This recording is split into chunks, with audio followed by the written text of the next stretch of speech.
బీసీలకు రాజ్యాధికారం టీడీపీతోనే సాధ్యమవుతుందని ఎన్డీఏ కూటమి అభ్యర్థి జూలకంటి బ్రహ్మారెడ్డి అన్నారు. మాచర్ల పురపాలక సంఘ పరిధిలోని 25వ వార్డుకి చెందిన ఎల్లబోయిన శివ, ఎల్లబోయిన మల్లికార్జున ఆధ్వర్యంలో బీసీ, ఎస్సీ, ఎస్టీ, మైనార్టీ 50 కుటుంబాల వారు వైసీపీ పార్టీని వీడి టీడీపీలో చేరారు.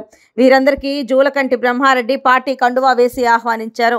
ఈ సందర్భంగా బ్రహ్మారెడ్డి మాట్లాడుతూ బీసీ డిక్లరేషన్ ద్వారా బీసీల రక్షణ చట్టం ఏర్పాటు చేసి వారికి తెలుగుదేశం పార్టీ రక్షణ కవచాన్ని ఏర్పాటు చేస్తుందని ఆయన తెలిపారు.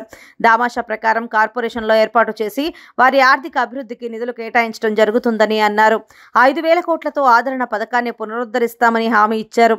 బీసీ, ఎస్సీ, మైనార్టీలకు 50 సంవత్సరాలకే పెన్షన్ అందిస్తామని అన్నారు.